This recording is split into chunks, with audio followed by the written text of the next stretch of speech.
All right, everybody, come on in. Go ahead and type in the chat box. Tell us if you can listen. Tell us if you can hear us, where you're from. This is the 4 p.m. panel talk, which is going to discuss play as communication.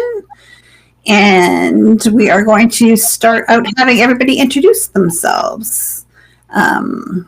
Crystal, do you want to give a quick introduction of yourself, please? Hi, everybody. Crystal Wing from Missouri. Hello. I've got my crazies behind. Oh, Checkmate. Goodness. Checkmate just said hi. And I've got Radish here and just hanging out with these amazing people. I'm so excited. So thanks for having me. Denise? I got mute happy, but I'm unmuted now. I'm Denise Fenzi, and I'm in San Francisco, California, with 2 dogs, and I love this topic. Shade? I'm Shade Whitesel, Seattle area, and happy to be here and talk about my favorite stuff.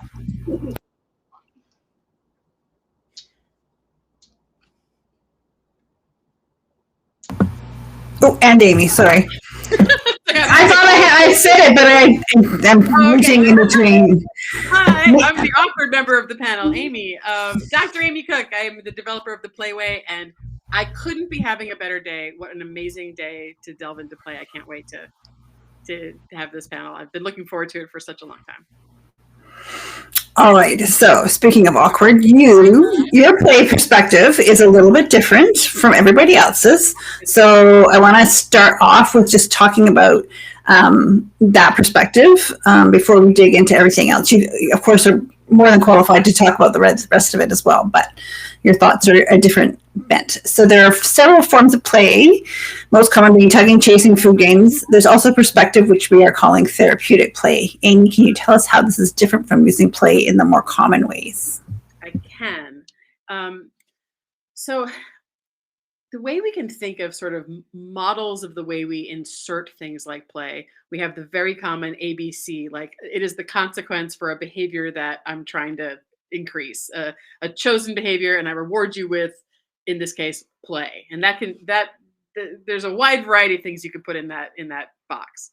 And then another way is classical conditioning. So a thing happens and I make play happen, which is an associative model, right? Another way we can use play. And I use both of those. There's no way in which I'm opting out of those. They're very powerful. We all use them here. But what I'm doing with therapeutic play is I'm taking it out of both of those models. And I'm saying you're not going to use it as a response to a dog's choice. It's not a reinforcer for a behavior chosen. I'm also not going to have it be the good thing that follows the bad thing. It's not classical conditioning. So I'm not saying, hey, the trigger showed up. Let's play. Let's make an association here. It's neither of those things, which puts people like, well, okay, well, where is it? I get it. Where it is it's sort of an establishing operation. It's a way that says, look, I want to be able to play with you in this way, in this specific kind of this therapeutic way, which is smaller than usual and sillier than usual, maybe. And what I'm going to do with it is I'm going to evaluate how you're doing emotionally, dog. How are you feeling? Are you capable of doing this with me right now? And by design, the play is small in tone, because if it were big in tone, the dog would say, yes, I can do this in a lot of places. But if it's small in tone, it tends to be more vulnerable to stress. And I like that because I want it to tell me that there is stress present. So I'm playing with the dog before we do anything. And I'm saying, I'm taking your temperature. How are you feeling? Are you laughing? Are you feeling good? Are you okay? And a dog who says, I don't know, not really, but hey, if you got food, I'm into it. You got some tug, I'll do that. That dog's giving me a lot of information about how they're feeling and where they are. So I'm using play to gather information from my dog, to ask if they're relaxed enough. And then secondly, I'm using it to facilitate them looking at things in the environment. When we're training, oftentimes we don't want them to. We want to build focus on us, or we might be distraction proofing them. And there's a lot of ways to deal with distractions. But on its lowest level, we kind of want them to watch all the things they need to watch. And if we're not letting them do that or can't create an environment for them to do that, they're going to sneak ways. And Denise, you've taught me this with your issue with, I think it was wasn't Reika, it was well, you'll tell us.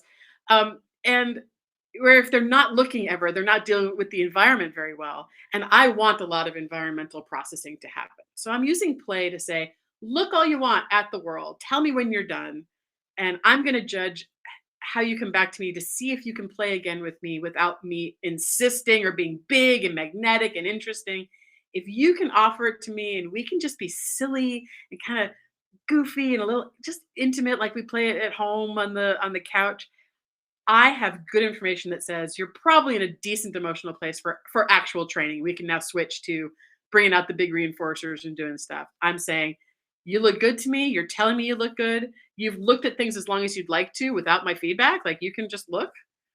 And I feel like I'm on safe ground as a trainer. So I can say, I'm making good decisions and you're telling me that you agree with me there.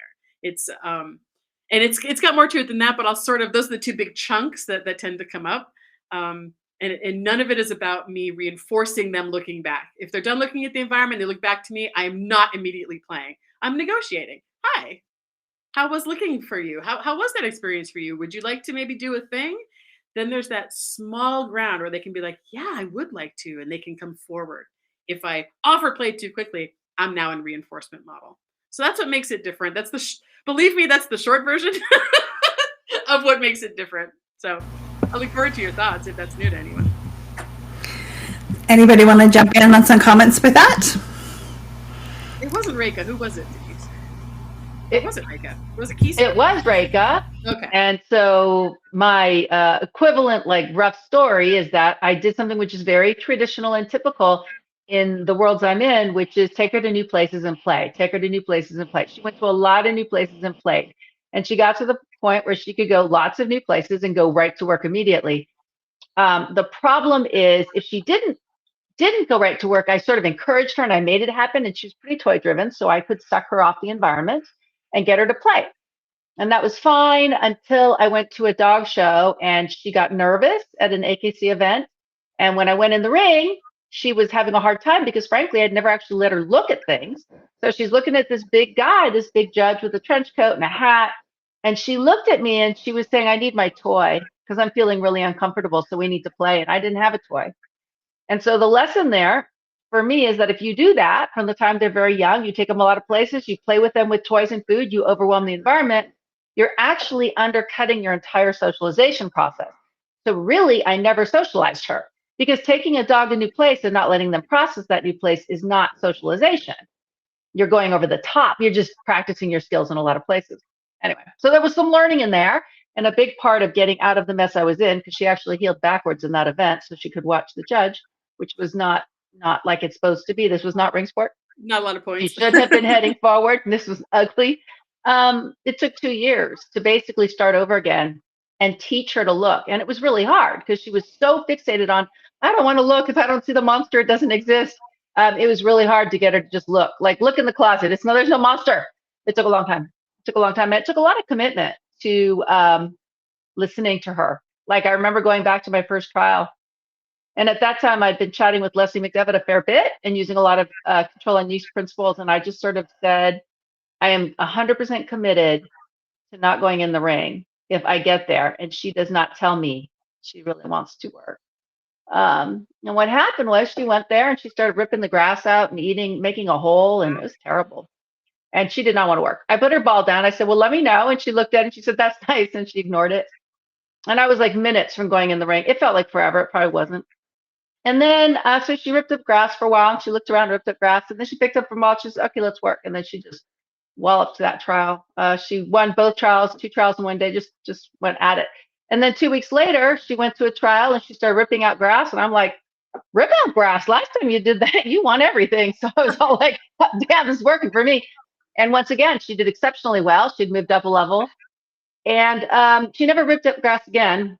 So it took those few trials she needed to do that. But anyway, major learning for me. And now I am in the place kind of in between where I'm finding a balancing act between having a male dog who's very curious. He's an intact boy. He likes the ladies. so finding that balancing act between curiosity driving his desire to look around and distress. And Yes. so there's learning for me going on right now about balancing these out. Well, and how I'm sort of sorting that out in my head is what I want most from you, whether it's in the socialization process early on or a revisiting of that, is I want you to build a database of human normal and environmental normal. And I want you to find none of it remarkable any longer. Just like I don't find any restaurants remarkable. I know what restaurant normal is. And I don't Yeah. relearn how restaurants work every time I go in one. I want dogs to look around and go like, yeah, I've seen all these things before. And none of that is curious to me. And then we can separate that from, but that's reinforcing for me. Looking at that is fun for me. That's not about information gathering. That's about I'm seeking that. I want that, right? Once the database is built, I can start saying, oh, I mean, you can't look at all the things you want to. You have to look at the things to build, we're building databases here. I just want, Yeah. I want you to find everything unremarkable. And when you find everything unremarkable, then I can show you what remarkable really is, which is, your guys' play, right? Yeah, definitely learning for me though right now, trying to find that balance. And I think I might have to relearn it for every dog. I'm kind of wondering that.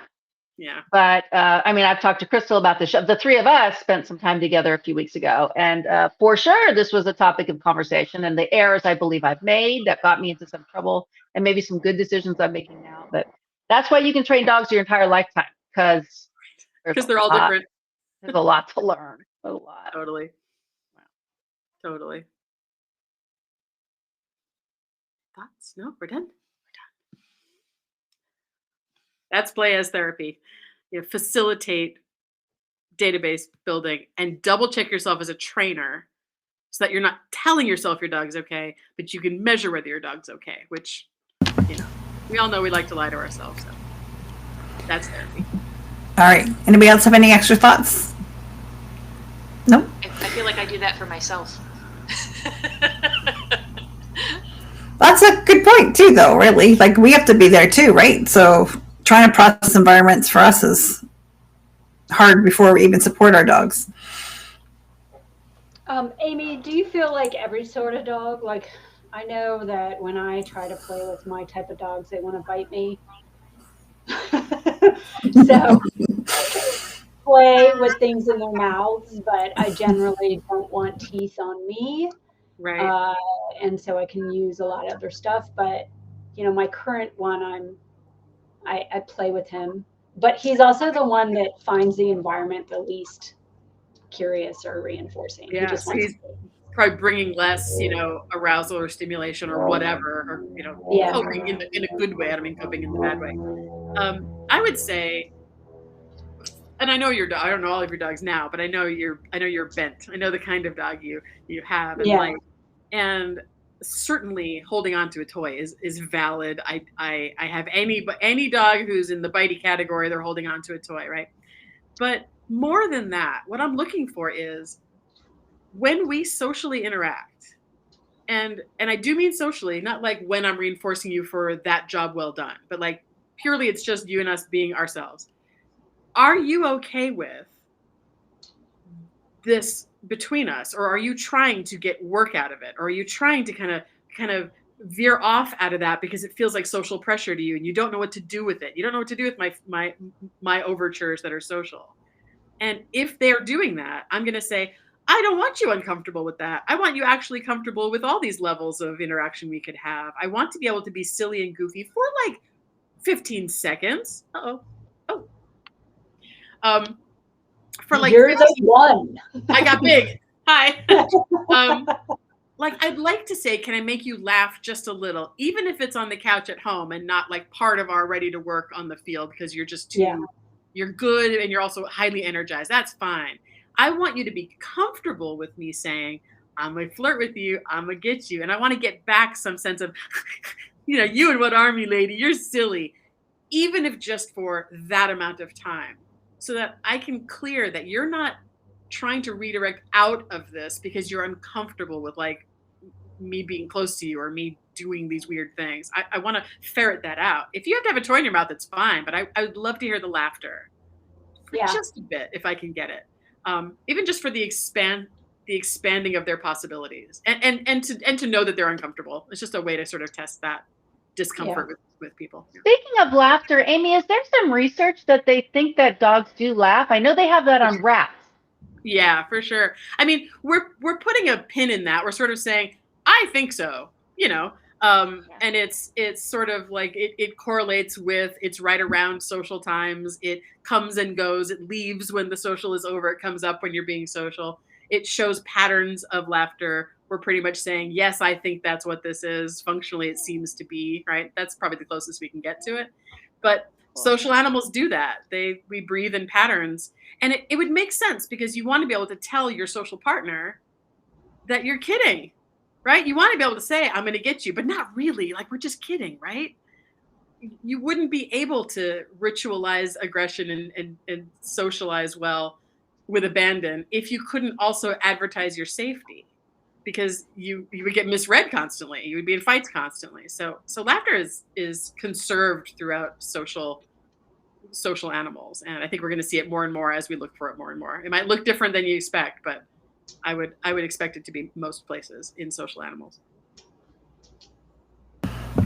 All right, I am going to read off the first code word.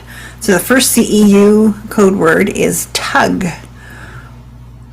And that's tug. So if you're getting CEUs for either CCPDT or IAABC, that's the word. All right, so moving along. Next question is, what do we mean by using play as a form of communication? How can how your dog plays tell you about their state of mind? We're going to go with Shade for this one. Well, I think we just talked a lot about it. I go about it differently. So within the games that you're going to build with your dog, you're going to have stuff that you work through. So let's say you've got a dog that it's hard for them to drop. It's hard for them to offer drop. So they're going to hold it longer, or like other types of dogs who find it easy to drop oftentimes will arc on the return. They won't come straight back, they'll arc. And so as you're building the games and the rituals and the rules and the structure, you'll work to get that arc on the return straighter, because the dog will want what you have, and you'll work to get that drop quicker. So it's always dog dependent, but whatever. So then when you go back, when you've got the structure and you are adding in your behavior skills, whichever they are, they could be agility, they could be obedience stuff. The basic thing you're looking at is, at least for me, is you're looking at the reset. And what I call the reset is that space and time between when the toy hits the dog's mouth and you have it again. So with treats, it's not as obvious. I mean, it's still there, but the dog swallows the treat, so they no longer possess the item that you're using to reward them. So that reset there with treats is oftentimes they swallow and look at you. With toys, you kind of have to get it back. So I'm looking at that, because that, in my experience, deteriorates when you're asking for something the dog can't give, or you're training in an environment that they can't pay attention. That part deteriorates before the rest of the stuff. We are such good trainers, we're clever trainers, that oftentimes we can get good obedience skills out of our dog when they're not quite ready to give them to us. So, but the reset of getting the toy back deteriorates, and I want to know. So for me, that is huge in all places that I train my dog, looking for the return and the drop, specifically an offered drop. I don't cue it. I want it offered. I want the dog of the mentality of, here you go, let's do the stuff again. And that to me is huge in communication, especially when we're talking about going to different places where the dog might notice, or we're talking about sequencing when we're adding a bunch of behaviors and we usually don't reinforce the dog enough, or when the dog is in super high arousal and it's really hard for them to drop. I want to know all that information, and I want to be able to adjust my training plan on the fly, if that makes sense. So I was writing notes in my own presentation, literally going, okay, need to revisit this with Ion.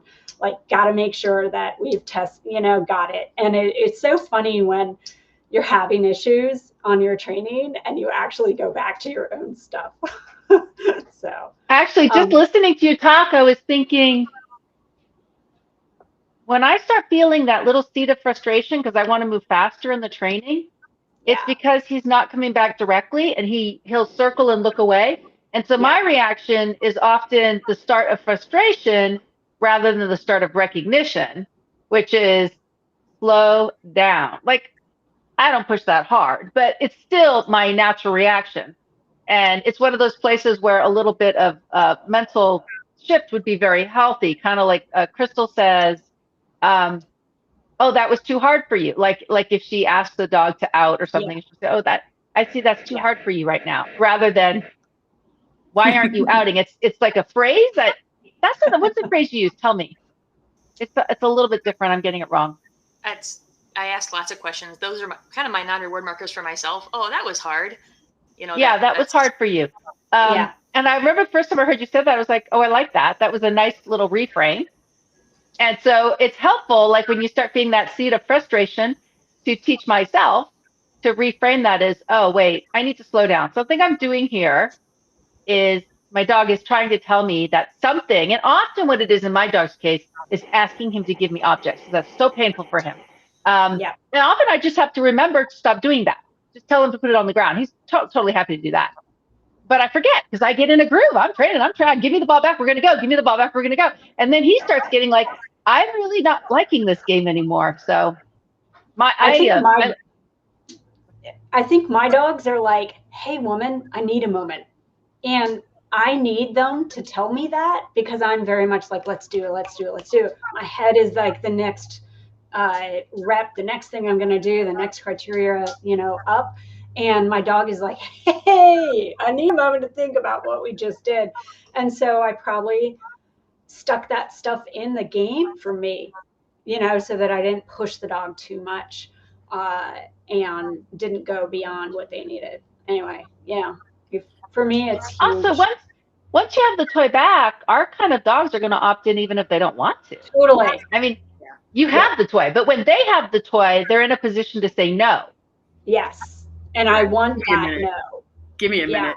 And you make this really good point, Shade, that like, as I was thinking about, you get to look all you want and you have your break time to build your database to feel comfortable where you are. The source of pressure is that new? What is that? I have questions. What is it? But the source of pressure or need to take a break in what you just described of like what is telling about the dog's emotional state there is a fully different kind of pressure. It's not I'm scared of something. It's I'd like you to stop for a minute, or I have a need I haven't had met, or it's coming from a completely different emotional place. Yeah. But it still says, tell me about how you're doing.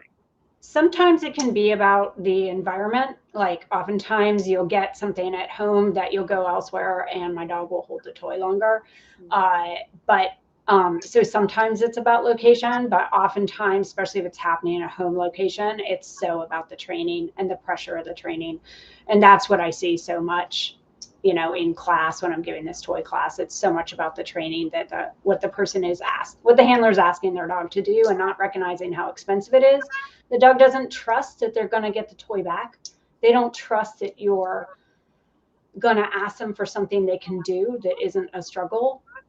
And oftentimes we just don't know. As handlers, we're not perfect. So I appreciate having a game structure that allows me to know that from my dog. I know I always find it hard to talk about this because I talk in terms of the dog thinks this and it's like anthropomorphizing it, but I'm just like, I need that information and I want their opinions about it. I mean, they're fully capable of saying, hey, that was hard. I don't trust you to like give this or ball you back. didn't pay me enough. I mean, you taught me you didn't pay. that every behavior has its price. And if you've decided what your dog earns and they say, actually, we're like, here, have one ball that was throw. expensive. I need 10 times that. I'm going to do my victory lap. I'm going to take my toy and do stuff. I didn't see it as sensitively that way. I saw it more like, hey, come on, like I have a retrieve problem, or I have a fetch problem, I have a return problem. And you're like, or you have a price problem. Yes. And your dog said, this costs more. It's like, oh. You'll literally see it. Like it's my toy class just ended. And so they're at the last week where they've gotten their games and they're adding behaviors and you will see it like clockwork. This one woman asked for an agility wrap, and the dog's like, nope, not dropping it. And it's just like, when you see it, it's just so in front when they're adding the stuff. And, maybe they're not thinking. Maybe they're going, hey, that was different. Okay. Because it's the first time they're adding. But it just like clockwork happens all the time. You add, or somebody who's on a 1-to-1 ratio, automatically they put in like 50 steps of healing. And they've been like rewarding for like 3 steps of healing. The dog's like, I'm not giving it back. No. I don't trust you, to pay me enough for that. So yeah. So for me, I it's also actually see it. communication. I also see it when my dog is tired. So we've been Yes, training for a while definitely. and drilling, maybe pushing one too many repetitions on this, even if it's something with a high rate of reinforcement. It's like Yeah. fast sit, toy fast. There'll get a point when I can see him. I don't know how I feel anymore. So I'm going to just stand here. And then Yeah. again, I have to remind myself, because it should be fun, right? We're just whipping through this with twice. But I almost feel like he builds up stress over doing the same thing several times in a row. Or if I'm working really fast language processing skills. So he's got to concentrate so hard. And I think he loves those games, but I still think they take a lot of the glycogen out of the brain. Yeah. Yeah. And then we kind of get to a point where he's like, I do know that you asked me for this toy. I heard those words, but at this time, I can't open my mouth. So I would just have to wait, right? It's like, okay. Yeah. No, they get tired. Yeah. Get tired, or it's hot, so you don't have as much game. And I think us, because we're not the ones actively tugging and chasing, we lose track of how expensive physically the games are. And so one thing I remember, I forget who told me, but flow outs are tired outs. So that has stuck Absolutely in my head.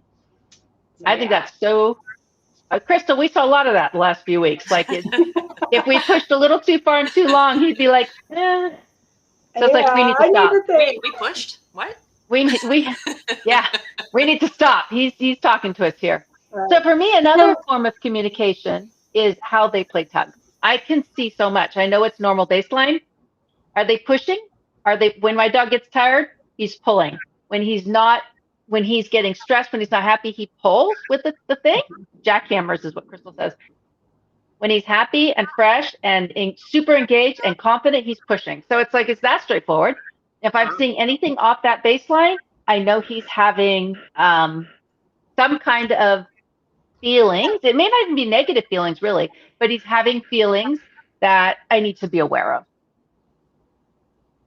Like he wants to possess. He's pulling the tug and saying, I'd like to have that now so I can go over here away from this, maybe.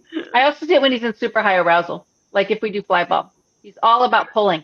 When his head clears, the pushing starts. And it's not even good or bad. It's just information. I just want to know, where are you at? Because some information tells me I need to stop what I'm doing and go a whole new path. Because this is not, when he's doing that, I don't want to do obedience, because we aren't going to get very good stuff. And I know that. Like, you try doing position changes when he's like that, and they're terrible. And then all I do is fight over position changes. I don't want to fight about position changes. So let's get him in a better mental model.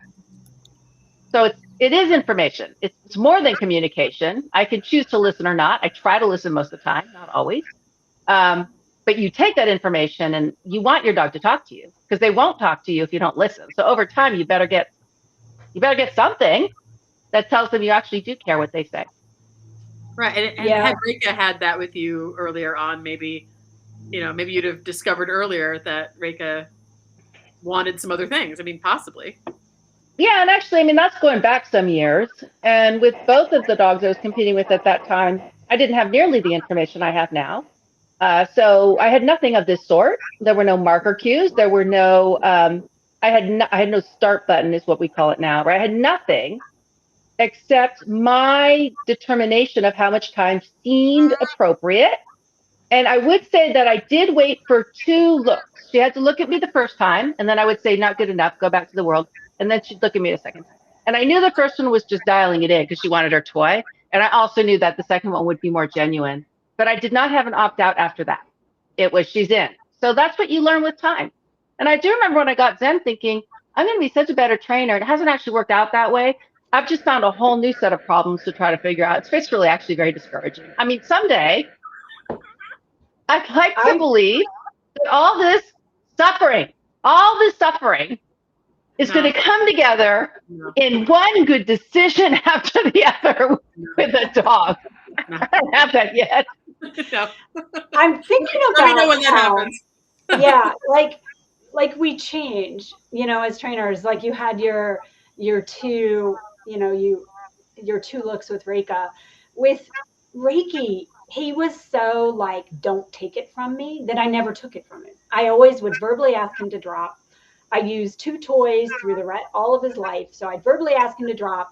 And I wasn't even conscious of how long it took, but I was just conscious that I didn't have it delivered to hand. I didn't get it from him. So he would chomp, chomp, chomp, chomp, chomp, and then eventually drop it. And then we go our next routine.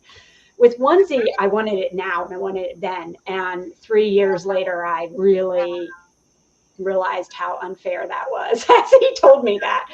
But it was like things had to change. But I considered with Rake that I was a bad trainer and that I never could train deliver to hand.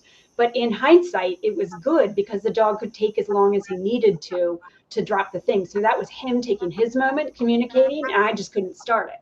And then later with the next dog, I thought I was a better trainer. But what happened is I didn't wait for the dog to lower his arousal or become where he was like, I didn't allow him to opt in. So it's super interesting how the training changes as we, you know, have multiple dogs. And yes, Denise, I don't know. I mean, one day could someone tell me that I'm a good trainer and I know how to train all the dogs perfectly, because it's not happening.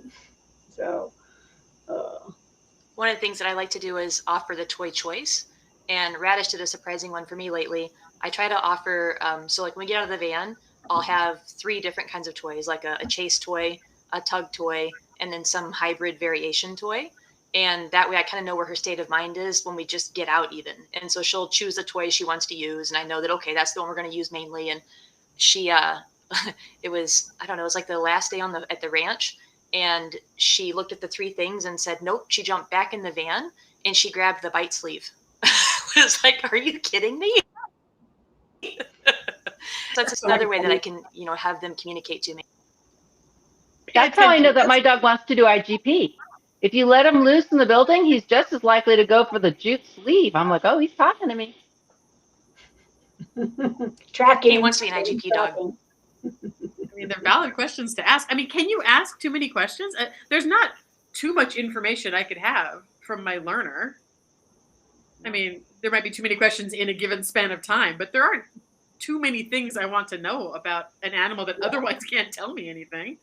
Unless you want to do a sport and they want to do a different sport. What about well, you, okay, Connie? but in fairness, I still want the information. Sometimes I'm going to say, I hear you, and on this occasion, I'm going to overwhelm your choice. And you know what I told people about training for dog sports? I have never owned a dog that loved to compete. I have owned dogs that accepted competition. There's a wild difference between loving something, hating something, and accepting it, right? Most of my dogs, I would say, accepted it. I wouldn't say they were horribly stressed. They accepted it. But I would also say that they much prefer training to competing.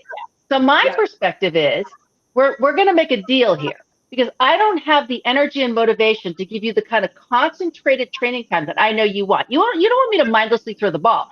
You want me to focus and reach a goal. I can't do that if I don't have a carrot hanging out there. So the deal we have is I am going to train you in a way that you love, that's going to work for you 100%. And what I'm going to ask in exchange is some number of competitions. And as long as you don't tell me you dislike it, you don't have to tell me you like it. Unless you're unhappy, we're going to do that. And that is, you know, it's a personal thing, right? We all decide. I hear people say all the time, I let the dog pick the sport. I can't, because there's some sports I don't like. So if I let the dog pick the sport, the dog needs a handler. It's not going to be me. So now we go nowhere, right? So my compromise that works in my ethical brain is I will train you how you love, and I ask this thing of you in exchange. And so far, I feel like my dogs, if they could speak to me, would say, okay, I'm okay with that. I think. Yeah, I agree. They have like they don't hate it, but they have like a not fun day on the competition. And then the rest of it is like the training to get to that goal competition is the fun part for them. And the fun part for me, honestly, because I don't really like competition either. Neither do I. I mean, I like it when it's done and I've done well, but I'm always like, I'm paying for this? Like, I'm paying for this privilege? And that was competing? something I was just wondering, you guys were saying that, because I know, Denise, you don't care for it. And I know, Shade, you're like, meh. And I love competing, and I haven't had a dog to compete with in a really long time. And I would say that Quinn and Checkmate both love to compete. So is that because I got so energized and loved to compete that it also impacted them? And then the two of you are kind of like, I don't love it. So maybe, I don't know. Yeah. It's not, I mean, I'm fearful enough. I just don't, because, you know, competitions go 100 different ways. And as often as not, I pay $1,000 to go somewhere for 3 days, and my dogs do well or they don't do well, but they don't accomplish some random goal. And I mean, a lot of that is in my head. The amount of time you're actually in the ring, 5, 10, 15, 20 minutes, whatever.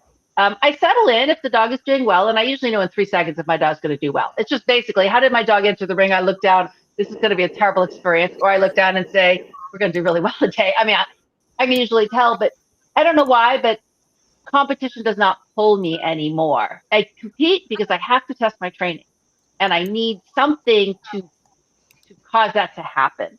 But you know, no, I don't know. It doesn't suck me in.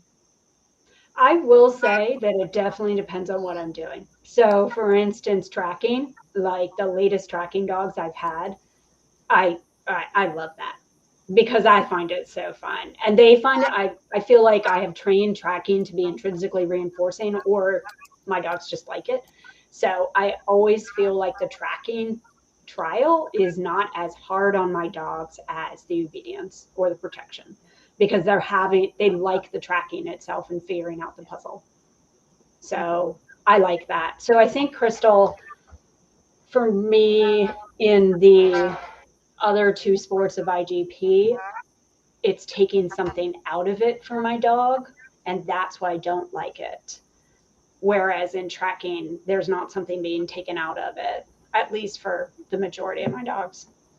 I hear that. Yeah. All different.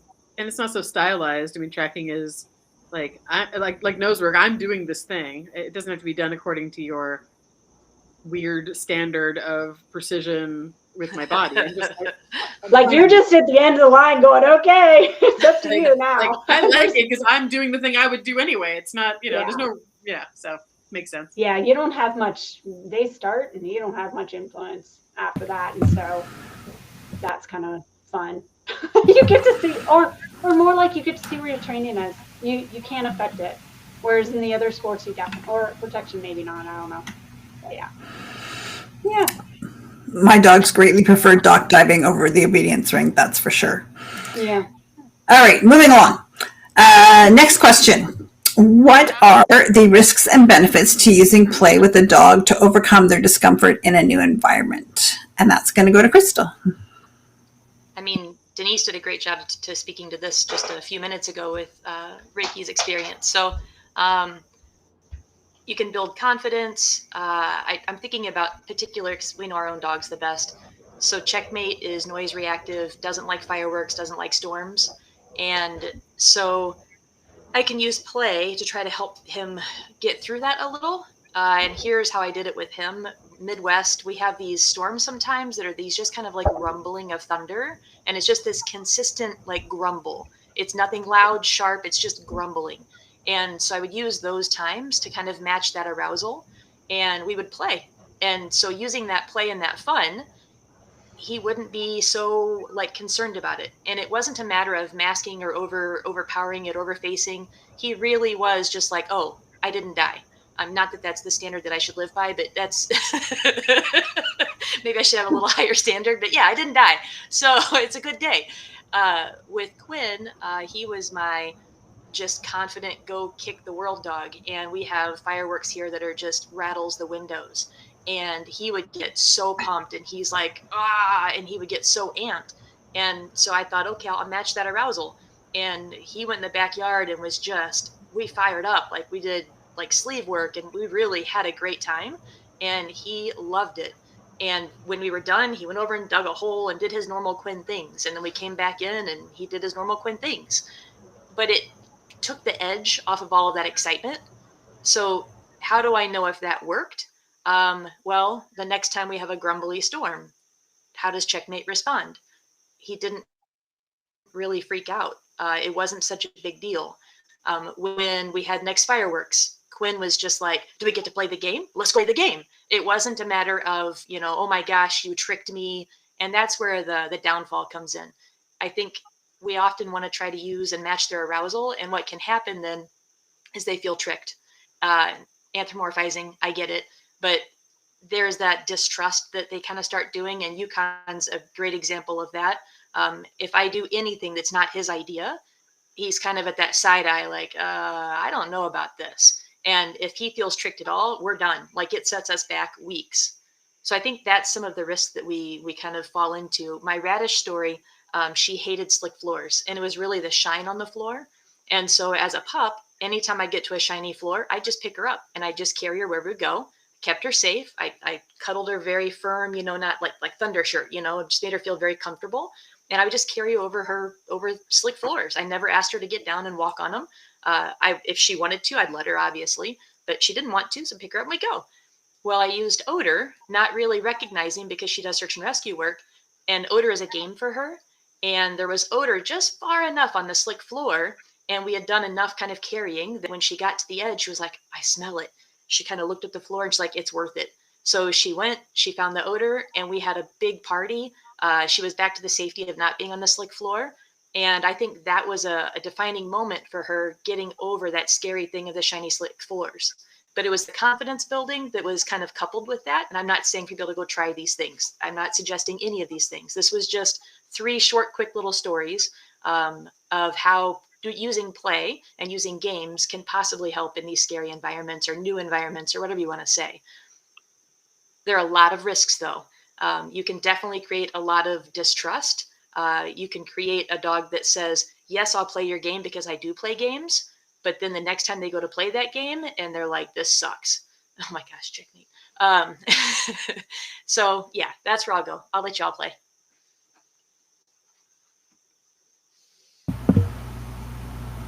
Feel free to jump in with your thoughts.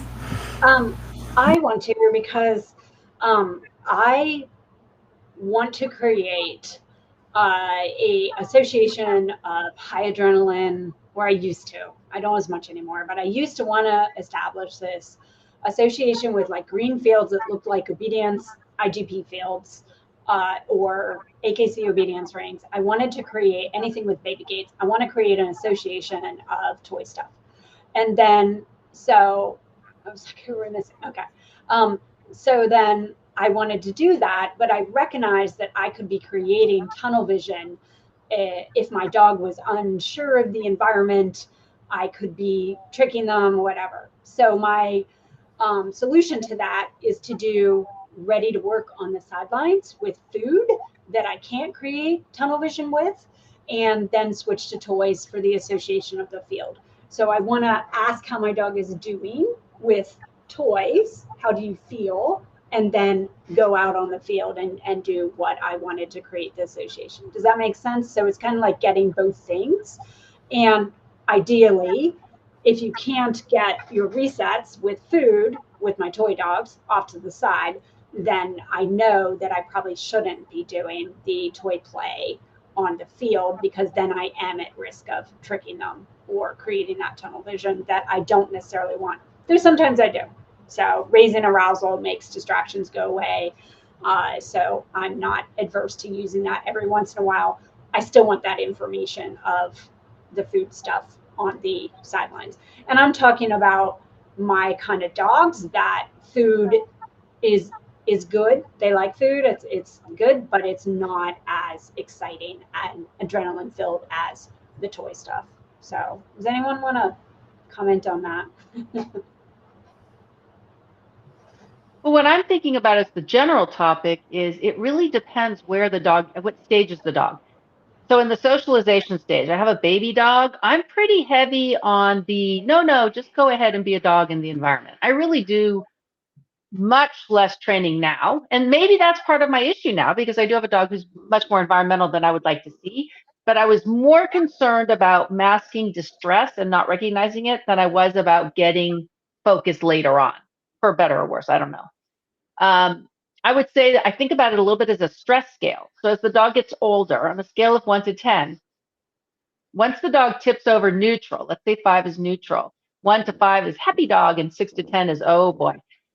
I think masking works beautifully when you're at a 6 or a 6.5, because what you're really doing is when the dog is barely, you're just doing some counter conditioning, right? Low level awareness, having a wonderful time. The problem is, especially with dogs that have a lot of play in them, a lot of food drive or a lot of toy drive, dogs will opt in for the food when they really shouldn't. It's not in their best interest. And I think that's where we run ourselves into problems. Traditionally, we have seen this for a long time in a lot of sports. Oh, just play more, distract the dog, and often antagonize the dog. Drive building. Yeah, you can antagonize, pinch, pull, but don't let the dog, and I think it doesn't have to be that way. And it can be really valuable when it's at that right level of intensity. The second thing I kind of worry about is, do you really want to pair certain things with arousal? So when my gardener came to the house for the first 2 years of Zen's life, I threw food on the ground. And if I had switched to a toy, there's no question in my mind, he would have been riveted. He would have been a working machine. But now when he sees the gardener, he's already agitated because there's a gardener, and now he's having toy thoughts on top of that. That strikes me as a really bad combination. Because what I really want is not to teach him to look at when the gardener is here. What I really want is for him to relax. So in my opinion, using the food on the ground was a much better choice. I will say, with hindsight, he's functional now when the gardener is here, but I won't let him loose in the house when I know the gardener is going to be here and just leave the house.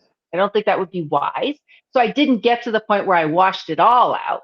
But I do think choices of food and then work for food was a better route, safer route than toys would have been. And his intensity is high enough that distance wasn't really an option. I mean, this guy's walking on your windows, with a blower. It's not like I can just move further away. It's kind of a tricky thing. But I think it's great to use food and toys and play and all these things. And I think just knowing how much stress is really there and asking yourself, do you think the dog could actually opt out? The higher drive the dog, the more risk that is. Low drive dogs don't have a risk. They're going to do it. Yeah, they're not going to do it. It's the low drive dog that opts out. I'm working for opt in. I'm hoping for an opt in with most of the dogs I work with, and like I think of this in like a sandwich sort of way. So like I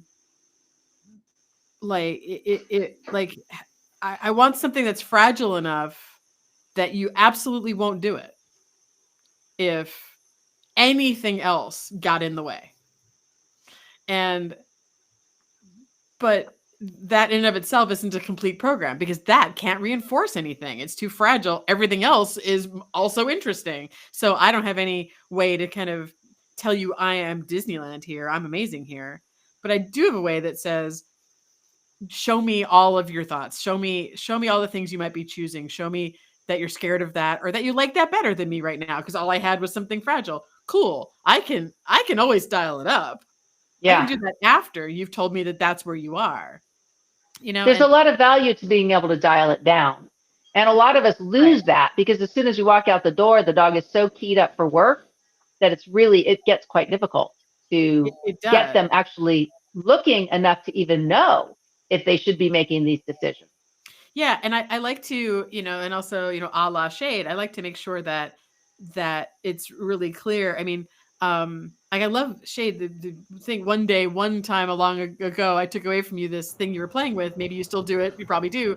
Where if you give me your toy when my hands are like this, you will be asked to work before you get the toy back. But if you give me your toy when my hands are like this other thing, one hand, two hands, you won't be asked to work. You'll get it back in play, right? And the brilliance of that question you asked was, can you work now? Do you want to work now? Or would you like an option that says, we'll just play and I won't ask you for anything at all but this play? And it really struck me in that you need to have informed structures around you, dog, that give me the answer that is clear to me. So with the fragility piece, I can't walk out onto a field with a jacked up dog and say, would you like to do fragile play? they're like, fragile what? Like that isn't obvious to me, right? So all of the evaluative fragile stuff is done on a blanket on the ground, where you are not doing tug for reinforcement, jacked up fun, gonna throw the ball. Like, it's all context. If I laid out a blanket and I brought you here and we're sitting down, you should assume that the only thing really available is look around at the world or interact with me in this way. And therefore you're not jacked up. Like, you're not ready for work, because work is never available when we have a blanket and I'm sitting on the ground, right? Then they can tell me the yes, no. And it shouldn't be a long yes, no. It might be a couple minutes of like, yeah, I'm cool. Like, can we get stuff going? Because like, I would love to. And you're like, sure, blanket time gone. Let's do your good stuff. And so it reminds me of your 2-hand, 1-hand thing. It's saying, can you, but also, this is a context. I've shown you that here's 2 ways this could go. Tell me which of the ways you like best. And it's such an unsung. Do you still do that, Shade? Is that a big part of your like thing now? So Brilliant. well, well, do you want to hear how it worked or didn't work? Okay, so it was ones, and I remember like trying to pick Hannah's brain about it, and finally Hannah was sick of hearing me talk about it, and she's like, do you realize that because if you dropped it on the ground, I would then play more. If you dropped it into my hand, I would then work. And she was like, do you realize that drop into your hand is way harder for that dog? So you're asking him to do something way harder and then also work. In order for this to work, the 2 things have to be equal in value to the dog. Okay, so he has to like it. I need to have something similar to offer drop, or a signal to offer drop. So with ones, it backfired for sure. In that he was like, well, deliver to hand is so super hard to deliver it actually into your hand. So it didn't work. Now that you're talking about it, ask me in 6 months. Okay. I'm going to revisit that and see, because I think Hannah's point was really huge, and that it needs to be the 2 giving up needs to be, if you're going to do it with the toy, those need to be equal in effort for the dog. And for dogs that have a hard time dropping the toy, dropping it into your hand versus dropping it onto the ground is often different value. So yeah, ask me again in 6 months. And like, can you give it to me in my hand if you knew I was going to give it right back to you? Like, is the reason you can't give it to me because you means I'm giving over possession and I don't get to possess it anymore? But if you give it over to me and I gave it right back to you, could you easily do it? Because I'd love to know that. Because that tells you what the problem is with the bring, right? It's not just the bring. That's not and the I would love pressure. to know if they'll pick work over just mindless play. Because I would say if we are structuring our work and our training well, that animals like to behave. They like to figure out stuff. And I would say that we should be operating where they like to work. Like, I would think that's the answer I would think, but I don't know. Toy plays behavior too. And I don't know. So not just, is it hard for you to bring this to me, but also, is my work that I've told you is available today and going to happen after this? Is it like hard? Do I pay you well for that? Do you not want to? Yeah. So I mean, in the world of, oh, sorry. I have a game that I played with Checkmate that I think relates to what you're saying. He has a strong chin rest and a strong nose touch. And so what I would do, especially in the summer, and his background is he's had both of his hips replaced. So this is before he had his first hip replacement. So he was, often I didn't know if he was hurting or if he was still wanting to do things. So I had to ask a lot of questions. And one of the questions I would ask, I would offer a chin rest, which is my hand like this, or a nose touch, which my hand, it's like this, only down. And what that gave was the option. If he put his chin, then I knew that he needed a break and he had access to the pool and he could go possess toys. Or if he did the nose bump, then it was we keep working and we keep playing. And so I would just offer that on occasion to see kind of where he was and what he really needed. And that was a really great kind of game to throw in there. I don't know if that kind of relates to what you're talking about, but it was such a great communication tool that he could share with me. Yeah. And I'm also thinking about, The other side is us communicating with them in terms of clarity. And Crystal pointed out that I was using the word out to mean out, do something else. And I was also using the word to mean out, back to work. So it could be out this, you get this, or it could be out work. And I was really washing out the value of the cue. Like, am I adding off the suit to kick a toy, or, and I would use it casually in life. So in obedience, give me the thing out. And I'm really trying to be conscious of the difference so that he understands if I say out, I am going to follow that up. I'm going to follow that up with some kind of a reward. I really want him to like that word. With rare exceptions, those exceptions will exist. And over time, sometimes. But if I'm going to just take it, now I'm saying mine. Like, I'm just going to take this from you. It's not really a choice. And I'm not going to give you something else. I'm just going to take it and we're going to move on and do some other direction. But I think in the terms of clarity, he may or may not appreciate that, but at least it's clear. So he understands there's no surprise, that no, she took it. She told me she was going to take it. And now she's putting some stuff away. And, we're going in a new direction. Versus out means out's fun. Out leads to more behavior. So clarity, our ability to communicate is really important in addition to what we're taking in. Well, and you could add out, out a word, give me toy, we work, word, give me toy, you get it back, or something like that, so that your dog could vote again. It's like, I want to give it to you, but I want to interact. I don't want to do the work thing. It's like a hurtful answer. I didn't want to know you didn't. I know you didn't want to know. I didn't want to know you That's like the buttons. Amy, that's like those little talking buttons. I'm like, right. Oh no, I don't think that's a good idea. I don't want to know. I don't want to know. What I have with T, I wonder what this would do, is he comes back and my body language is the same. He comes back and if he doesn't want to drop the toy right away to do stuff, he'll actually keep it and lean against me. And then it's up to him to, again, drop the toy, and then we resume. So it's really, I call it take a break. And I just talked about it in my presentation because I want people to teach their dogs how to take a break so that there's a check and balance in there. I have a cuddle cue. So that's my equivalent. I just kneel down on the ground and say cuddle. And he comes over and he cuddles with me. He usually has a toy, but not always. And it can go on for a long time because it's really nice to pet a dog. So we can sit out there for minutes. And as soon as I stand up, we're both ready to go. And even though it's not him directed, it's still a really strong mental break. And I think that's really healthy for both of us. Well, and he could not cuddle if you said you sat down, cuddle, and he's like, I don't want to. He could not come in for cuddle. He could choose not to. Yeah. He could. I would probably tell him again. Because that would be like, no, I want to work. I'd be like, no, we're gonna calm down now. We're gonna cuddle and we're gonna be calm and quiet. You could offer it down instead, or you could offer a go take a break. You can think about it. Yeah, I could. Yeah, I could. I'm gonna think about it now. I want a cuddle. Damn it! No, you can't demand affection. Yeah, but I see what you're saying though. Yeah. And it's I also am standing up and telling him to lean on me. That's different. The difference is that will lead into work. He can lean there and wait. I'll wait till he looks at me. That's fine. And then when he tells me I'm bored, I'll go do something with him.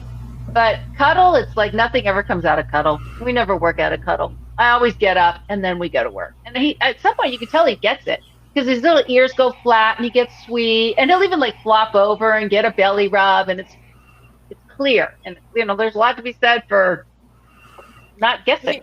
I mean, all you gotta do is ask, cuddle, want to? And I'll accept a number of different answers. Cuddle? Question mark? Do you love me? I asked, do you love me? Hey, love me. All right, I'm going to sneak in the second code word here, which is chase. So code word number 2 is chase. And we are at time, but I'm going to sneak one more question in here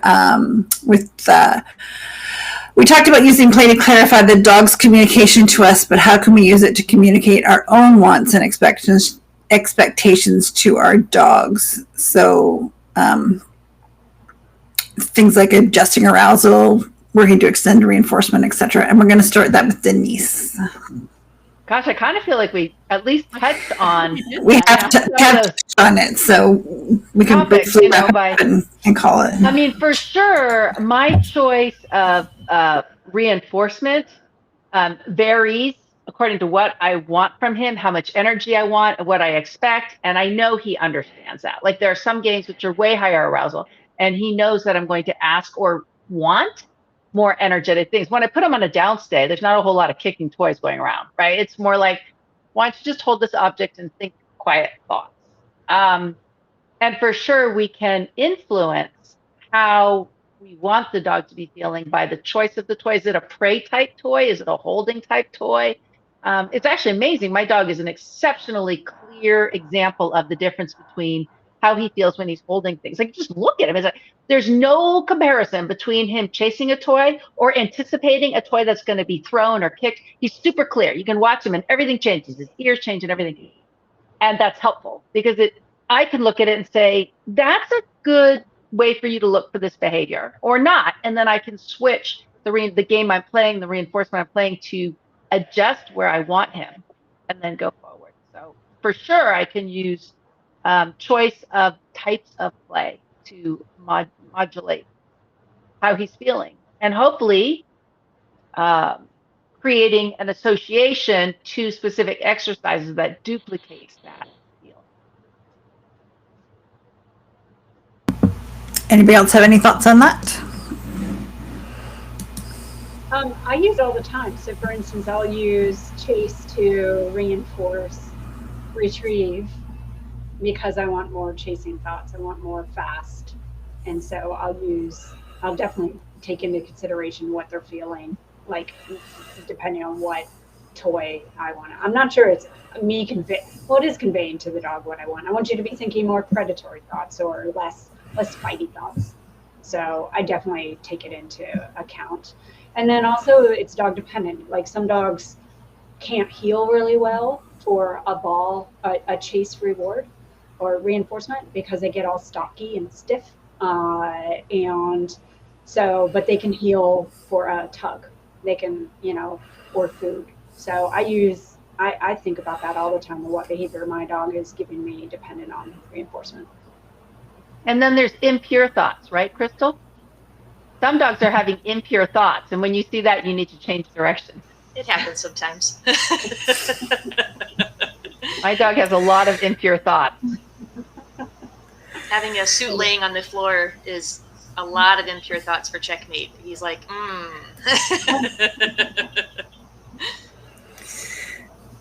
All right, folks, we are going to wrap it up there. We are at an hour. Thank you much for attending. Fun. Always. It was. It goes by fast. It does go by fast. No, I can't believe the day's over. This was the best. This was the best one day conference. They're pretty good.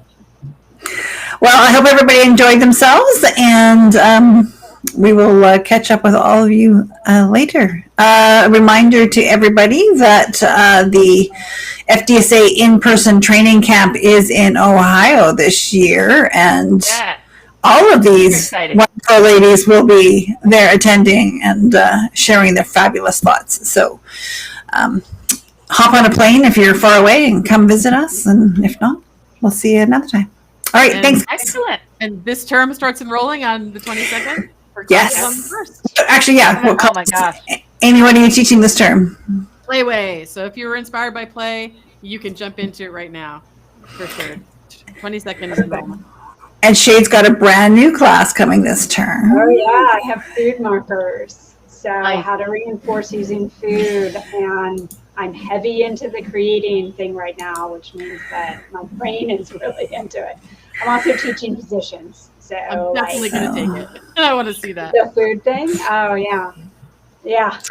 Having my dog's video all the time. Clean training for food. We're all going to be much better at the end of Shade's 6 weeks.